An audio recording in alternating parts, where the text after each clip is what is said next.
Cette semaine, dans Parole d'Assaut, zoom sur la ressourcerie des Biscottes, une association qui gère un chantier d'insertion.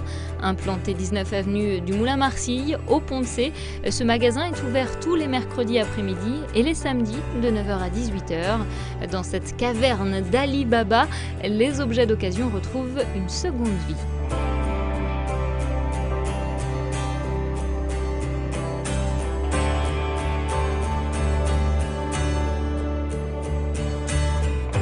Je suis Benoît Akaoui, le directeur de la ressourcerie des Biscottes depuis les débuts de la ressourcerie, il y a maintenant 1 an et demi. Donc Jean-Yves Renard, je suis encadrant technique. Je m'occupe de la partie atelier et magasin. Ça fait depuis le début, depuis février 2013 que je suis arrivé, peut-être un mois après Benoît, le directeur. Je m'appelle Philippe, j'ai bientôt 50 ans et je suis arrivé à la ressourcerie en mai 2013. Alors, je me présente, je m'appelle Priscilla. Je suis actuellement en chantier d'insertion à la ressourcerie des Biscottes. Ça fait 5 mois que je suis en CDD.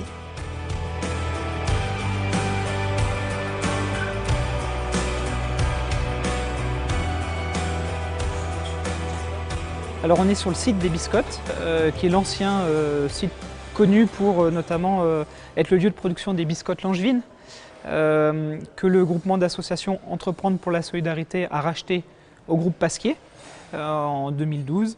Et ce site fait 11 000 m², il y a 6 000 m² couverts. C'était un très beau lieu pour y installer la ressourcerie, à la fois parce qu'il y a besoin de place, dans ce métier, la nature a horreur du vide, et puis aussi pour pouvoir y mettre un magasin qui soit accessible au public, avec des lignes de bus qui passent pas très loin, un grand parking, enfin, c'est un certain nombre d'atouts pour un site comme celui-là.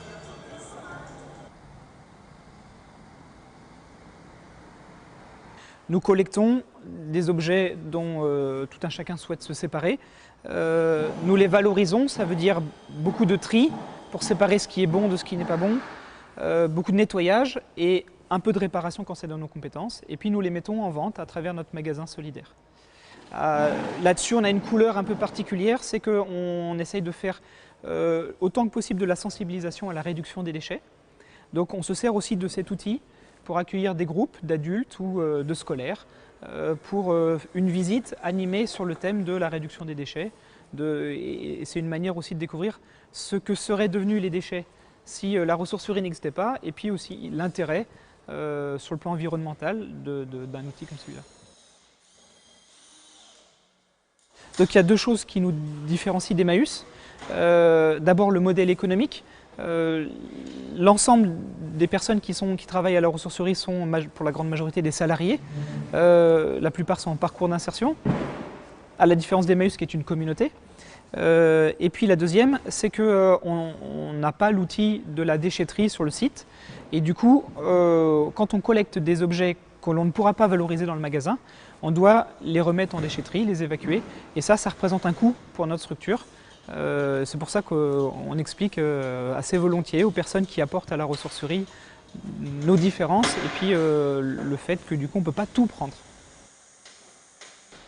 Alors, la ressourcerie des Biscottes, c'est tout d'abord un chantier d'insertion avec 17 postes en insertion. On est dans le réemploi solidaire.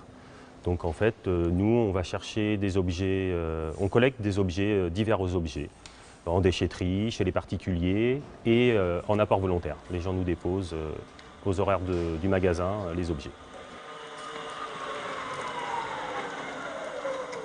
La ressourcerie, c'est à la fois la rencontre de plusieurs acteurs, une volonté entrepreneuriale d'un groupement associatif qui s'appelle Entreprendre pour la solidarité, la rencontre avec des anciens porteurs de projets qui étaient dans le conseil d'administration d'une structure qui a fermé il n'y a pas très longtemps, qui s'appelait Atelier Ressources Anjou, qui animait aussi une ressourcerie qui était boulevard Gaston Birger.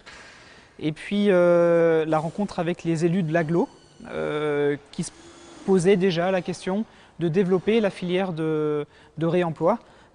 Il existait un test sur quelques déchetteries avec Emmaüs et il y avait une volonté de la part d'Angers Métropole d'étendre le réemploi sur les différentes déchetteries.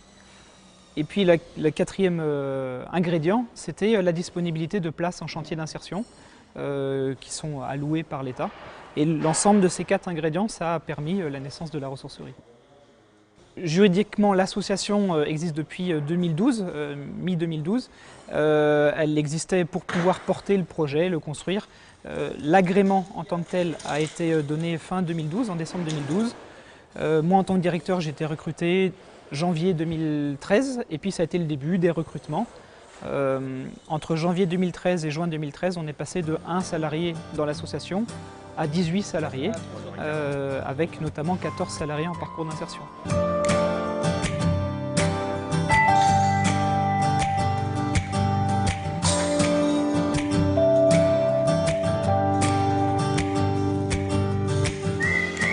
Alors, je suis agent polyvalent, je suis particulièrement dans le tri des vêtements. Donc, on trie tout ce qui est chaussures, sacs, valises et tout ce qui est linge de maison. Le mardi, quand j'arrive, le magasin est fermé, donc en fait on prépare tout pour le réassort pour le mercredi. Donc je fais tout le tri, je mets tout en rayon, je mets les prix en fonction des vêtements. Alors je crois qu'à part toucher au textile, j'ai à peu près tout fait. Donc ça fait un moment que je suis là, j'ai touché à tout. Je m'occupe principalement de tout le rayon culture, ce qui est livres, disques, CD, etc., vinyle. Et autrement, je donne un coup de main un petit peu partout. Je conduis le camion, je vais aux collectes, aux déchetteries, etc. Alors il n'y a pas vraiment de journée type. On ne sait généralement pas le matin en arrivant ce qui va se passer, puisqu'on déborde d'activités. Il y a 3 fois par semaine, par exemple, on va en déchetterie. Donc il faut déjà y aller, revenir, trier les objets.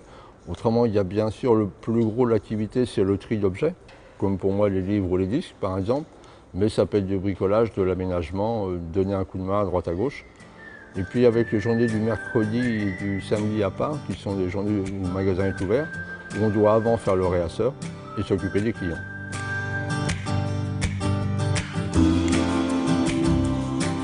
Ma mission, c'est d'encadrer l'encadrement des salariés. Donc je leur donne une tâche le matin et il faut que je surveille toute la journée leurs tâches en leur expliquant, en les suivant dans la tâche que je leur ai donnée. Moi j'arrive souvent un peu avant le matin, un quart d'heure, 20 minutes. Je prépare et quand ils arrivent, je les envoie, j'ai une équipe qui part en collecte, après il y a une équipe que je mets au tri, réassort du magasin, après des fois il y a l'entretien, réparation de meubles, c'est à peu près les journées que je fais, les papiers évidemment. Donc en ce moment on est dans l'atelier de la ressourcerie, c'est la partie un peu cachée de la ressourcerie, dans laquelle tous les objets vont passer à un moment donné, soit parce qu'ils sont en très bon état et sont tout de suite mis en stock avant vente, soit parce qu'ils nécessitent une étape de tri, de valorisation supplémentaire, et c'est ce qu'on voit derrière nous, les alignements de textiles, d'appareils électriques, électroniques, de vaisselle, de jouets, etc., qui vont nécessiter du coup plus de temps pour pouvoir vérifier si c'est des objets qui ont du potentiel ou qui n'en ont pas. Au niveau ameublement, on récupère tout. On répare pas tout parce qu'on a énormément d'arrivages. Donc on va réparer un pied, une étagère, une petite serrure. On va se permettre de réparer ça. Mais autrement, dès que c'est un peu trop, on a une benne écomobilier, le nouveau système qui s'est mis en place. Et on met ça dans la benne et après c'est reparti dans une filière de démantèlement. Et voilà. Alors, on trouve de tout à la ressourcerie, tout ce qui peut se trouver dans une maison, dans un appartement, dans un jardin, à sa place à la ressourcerie. C'est-à-dire, du coup, on va trouver du mobilier notamment, mais pas uniquement, de la vaisselle, de la déco, des jouets, des DVD, des livres, du textile. Même de l'outillage, on trouve par exemple des chutes de carrelage. Quelqu'un qui voudrait finir sa salle de bain pourrait trouver de quoi faire. Et on a fait le choix à la ressourcerie que ce soit les salariés eux-mêmes qui mettent le prix des objets. Voilà, plutôt que d'être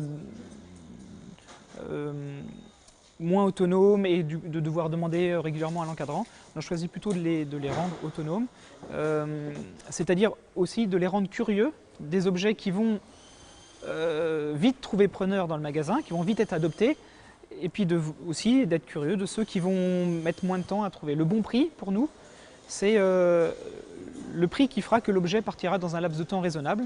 On n'a pas envie que le magasin, ça s'amoncelle, on a envie que ça circule. D'ailleurs, on ne peut pas attendre trop parce que les objets continuent d'arriver dans le magasin. Et donc du coup, à un moment donné, on ajuste le prix en fonction de leur durée de vie dans le magasin.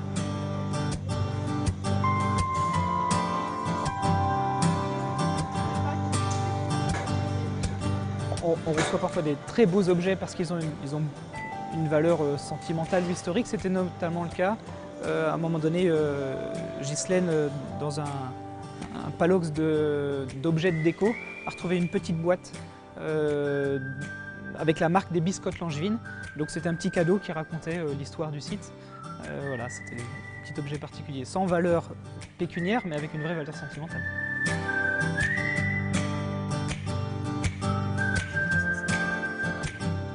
On a parfois des livres rares qui sont intéressants, oui. Et puis intéressés aussi parce que nos clients demandent. Je suis surpris, par exemple, j'arrive même pas à fournir le rayon philosophique. Je ne m'attendais pas à ça, mais il est vidé toutes les semaines. Et je ne récupère pas assez de livres aux pensions, et c'est une bonne surprise. Alors bien sûr, à côté de ça, il y a les romans policiers, mais on a des rayons particuliers qui intéressent le public, et c'est intéressant. C'est intéressant aussi de mettre de côté pour eux et de travailler pour eux. Et on a des gens très curieux. Il y a vraiment des gens qui n'ont pas le choix. Ils ne peuvent pas acheter dans un autre magasin que chez nous à cause des prix. Il y a des gens qui sont intéressés un peu à la manière d'un brocanteur, cherchent des perles rares, des objets anciens ou d'une époque particulière. Et puis il y a de tout, des gens qui viennent simplement pour une bonne affaire, des étudiants pour meubler leur appartement, etc. Des résidences secondaires ou chercher par exemple un meuble rare qu'ils n'ont pas trouvé dans le commerce. Donc c'est très varié.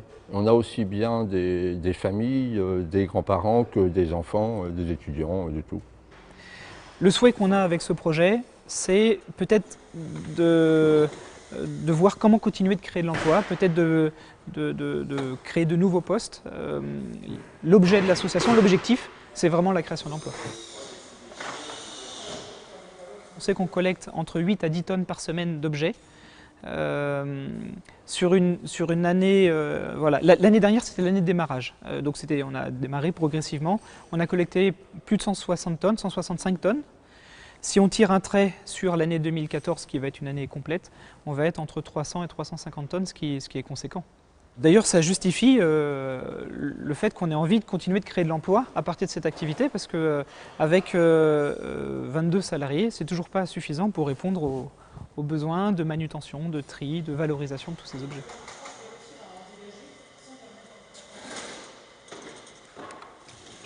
On essaye de mettre les salariés dans des postes, par exemple aux réparations de meubles, on va mettre des personnes qui sont bricoleurs, quoi. Pas forcément menuisier ébéniste, mais bricoleurs. Pareil pour la conduite, on essaye qu'ils aient déjà piloté un camion avant de les envoyer en collecte.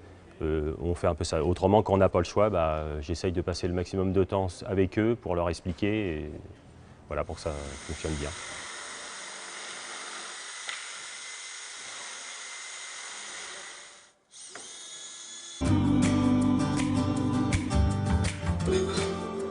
J'aime bien le côté écolo au départ. Déjà d'éliminer les déchets qui seraient autrement enfouis ou incinérés ne me plaît pas trop. Là, au lieu de parler d'écologie, on a l'occasion de faire quelque chose pour ça. Donc ça, c'est intéressant. Il y a un aspect social, beaucoup de nos clients n'ont pas forcément les moyens d'acheter ailleurs. Donc ça, c'est aussi très bien.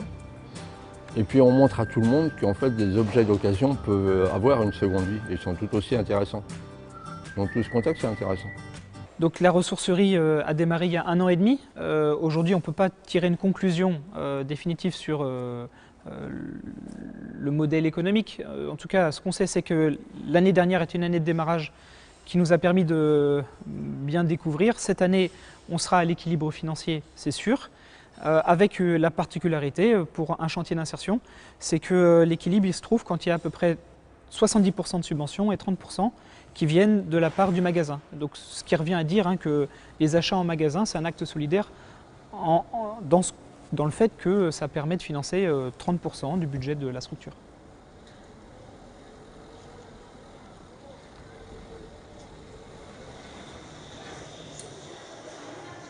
par rapport aux salariés en insertion, je trouve qu'on a un super support de travail, la ressourcerie.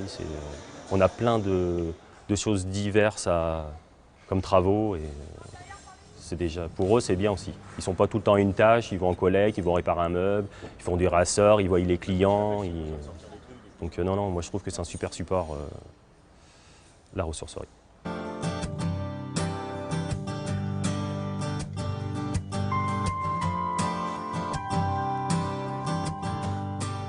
C'est vrai que c'est différent des autres travails. Là, c'est vrai qu'on a de tout. Donc après, c'est vrai, ça nous apprend dans différents thèmes de métier, ça nous apprend plus, quoi. Il y a une bonne ambiance, alors, il y a une bonne équipe, donc c'est vrai que non, pour moi, ici, c'est pas ennuyé du tout. On découvre chaque jour de nouveaux trucs, donc on apprend. Et on a en plus la chance d'avoir un contact avec le public, avec l'extérieur qui est intéressant. Ils sont très nombreux. Donc ce côté vie intense me plaît bien. Et puis on est ici dans un grand bazar qui reçoit des tonnes de marchandises tous les jours pratiquement. Et ça c'est intéressant aussi. Le côté travail qui déborde, j'aime bien. C'est un boulot génial. Et non, c'est bien par rapport au magasin, tout ce qu'on peut remettre dans le circuit, c'est déjà une bonne chose, quoi.